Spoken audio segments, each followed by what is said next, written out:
विद्यालय जा रहा, पढ़ा रहा है, वहां पे सारी चीज तो सामने है ही है। आप कैसे प्रूव करोगे मैंने अटेंडेंस नहीं दी? क्यों? ऑनलाइन नहीं दी। ऑनलाइन हमारे कहा उसमें हमारे उसमें लिखा हुआ है कि हमको ऑनलाइन अटेंडेंस देना जरूरी है। और फिर सारे विभाग आप अप्लाई करो। विक्रम जी ने बिल्कुल सही कहा। विक्रम की मैं तारीफ इस बात पे करूंगा कि उस जहां से आदेश जारी हुआ पहले उस विभाग में लागू होना चाहिए कि क्या 9:30 या 10 बजे के अंदर सारे विभाग के कर्मचारी, अधिकारी सब वहां उपस्थित हो जाते हैं। भाई क्यों नहीं होना चाहिए? वहां होना चाहिए, डायरेक्टर ऑफिस में होना चाहिए, हर जिले के बीएसए ऑफिस में होना चाहिए, डीएम ऑफिस में होना चाहिए, बीईओ कार्यालय में होना चाहिए। जो 10-10, 11-11, 12-12 बजे वहां का कोई बाबू पहुंच नहीं पाता है, जो ब्लॉक का है, कोई टीचर जाना चाहे तो मिल नहीं सकता है। शाम को जब टीचर छुट्टी होने के बाद जाता है तो बाबू हमें मौके मौजूद नहीं होते हैं। तो क्यों नहीं लागू होना चाहिए? वहां पे हर जगह लागू होना चाहिए। उसके बाद सबसे बड़ी संख्या हम परिषदीय शिक्षकों की है। जब वो प्रयोग आपका सक्सेस होगा तब वो प्रयोग हम लोग ऊपर करना चाहिए। इसीलिए प्रयोग फेल होते हैं। क्या बड़े के ऊपर पहले कर लिए, छोटे प्रयोग करते नहीं, दिखा देते हैं भैया बेकार है और ये सारा खटाई में चला गया और इतना इतना पैसा हम लगाते वो भी बर्बाद हो जाता है। तो इस पर एक बार सरकार सोचना चाहिए। ये बहुत मतलब इससे फिर मैं कह रहा हूं कि शिक्षकों की अगर आप दबाव डालोगे, जबरदस्ती प्रताड़ित करोगे, एब्सेंट करने का प्रयास करोगे तो निश्चित है कि कैजुअलिटीज की संख्या आने वाले दिनों में निश्चित है बढ़ेगी। मैं ईश्वर से यह प्रार्थना करता हूं भगवान सद्बुद्धि दे उन अधिकारियों को और हमारे उन साथियों को सद्बुद्धि दे कि पहले उनका जीवन है, जब उनका जीवन रहेगा तभी नौकरी रहेगी। तो इस तरह जो बाहर भाग दौड़ रेसिंग करके स्कूल में पहुंचते हैं वो ना करें। थोड़ा लेट हो जाए कोई बात नहीं, क्या होगा? वेतन कटेगा, सस्पेंड होंगे, वेतन भी बहाल होता, सस्पेंशन भी बहाल होता। आज तक कोई टीचर जो रिटायरमेंट के समय कटे हुए वेतन से नहीं रिटायर हुआ, सस्पेंड होकर नहीं वो रिटायर हुआ है। सबकी बहाली होती है, सबका पैसा जुड़ता है। तो इसलिए अपनी जिंदगी पहले है, क्योंकि आपके बच्चे, आपका परिवार, आपके पति या आपकी पत्नी घर पे आपका इंतजार कर रहे हैं। इन सब चीजों को देख के ही उसके बाद आप जो है अपने वर्क क्षेत्र पर कार्य करें। पहले आप, आपका परिवार, उसके बाद आपकी नौकरी। मिशेल जी। बिल्कुल बिल्कुल। और राजकुमार चौधरी जी हमारे साथ जुड़ चुके हैं, उनका भी आभार और उनका हाँ और भी आभार कि उन्होंने सहारनपुर जिले से इस बार हमारा आर्थिक सहयोग भी बड़ी हाँ भली भांति ढंग से करवाने का प्रयास किया है। उनका बहुत बहुत वैसे आभार, समाप्त कर क्योंकि देंगे। आपकी आवाज उठाने के लिए हमें तो आपके ही सहयोग से ही हम चल पाते हैं और इसी के लिए हम लगातार सबसे अनुरोध और अपील भी करते रहते हैं। चलो चौधरी साहब देखते हैं जैसी स्थिति बढ़े। क्या कहेंगे ऑनलाइन अटेंडेंस पर? बस मैं इसी के काम मिल दिया मैंने। जी चौधरी धन्यवाद साहब मिश्रा जी। जी जी जी सर, आवाज सुन पा जी रहे हैं सर? जी बिल्कुल। मैं बहुत सारी बातों से, लगभग 99-100% बातों से विनय कुमार जी की बातों से सहमत हूं।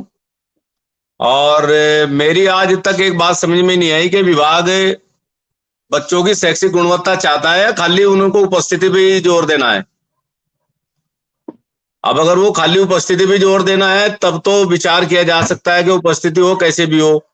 और अगर वो चाहता है कि बच्चों को खाली उनको पढ़ाया जाए, शिक्षण व्यवस्था अच्छी हो, उनका चारित्रिक विकास हो, उनका नैतिक विकास हो, तो फिर अध्यापक को फ्री हैंड छोड़ देने में कोई बुराई नहीं है।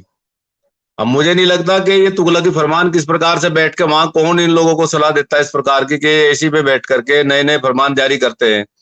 8-8 फीट पानी स्कूलों में भरा हुआ है, सड़कें टूटी हुई है, भौगोलिक व्यवस्था इस तरीके से लचर अवस्था में है पूरे प्रदेश की कि वो चीज ना देख करके आप लोग इस प्रकार का एक प्रदेश के अंदर भय का माहौल खड़ा कर दिया कि जिसकी कोई था नहीं है।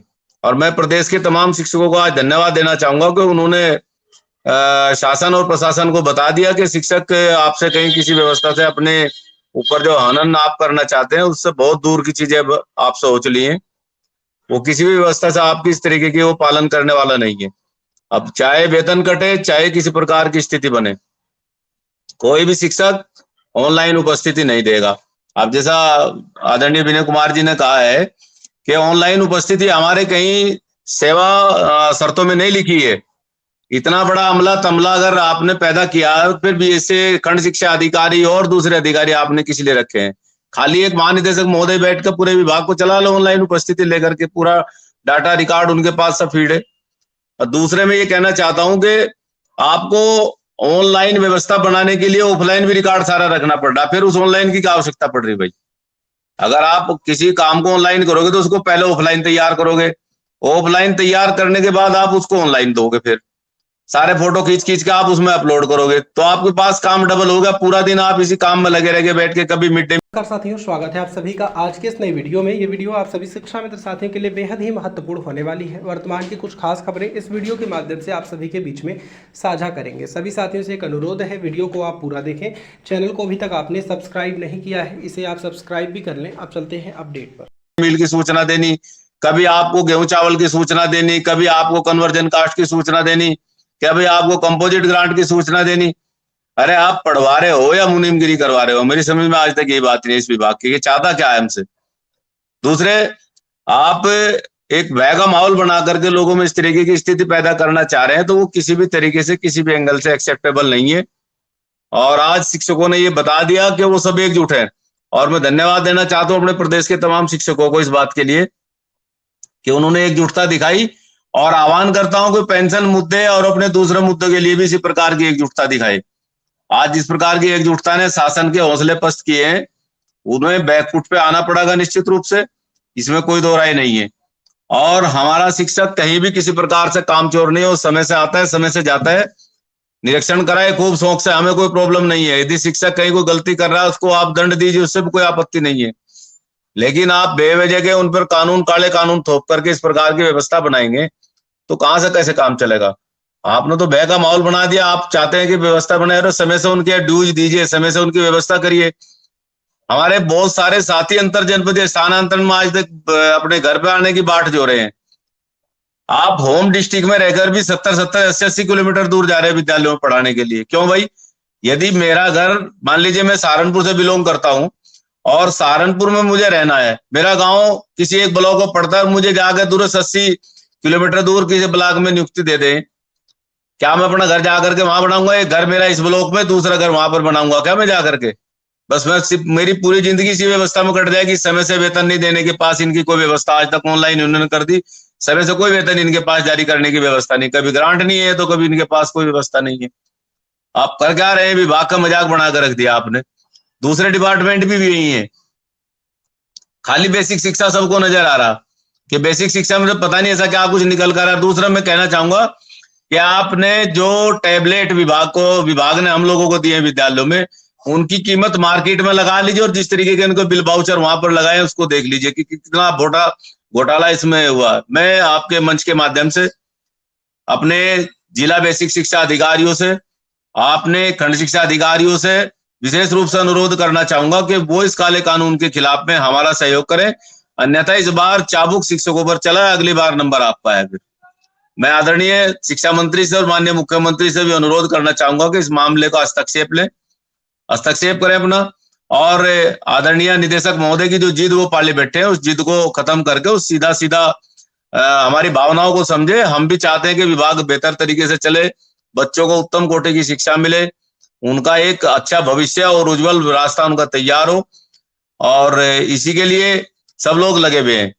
अगर वो ये चाहते हैं कि भाई हम लोगों को भय में दिखा करके और डंडा चाबुक चला करके अगर वो चाहें तो व्यवस्था को सुधारना तो इम्पॉसिबल है। ये सब चीजें मैं आपके मंच के माध्यम से पुनः अपने तमाम शिक्षकों का बहुत बहुत आभार प्रकट करना चाहूंगा और आपका विशेष रूप से प्रकट करना चाहूंगा कि आप समय समय पर ऐसे जो मुतमिन मुद्दे हैं उन पर बड़ी गंभीरता और सजगता के साथ होकर के हमारा पक्ष रखने का काम करते सरकार के सामने। बहुत बहुत आभार और शुक्रिया आपका।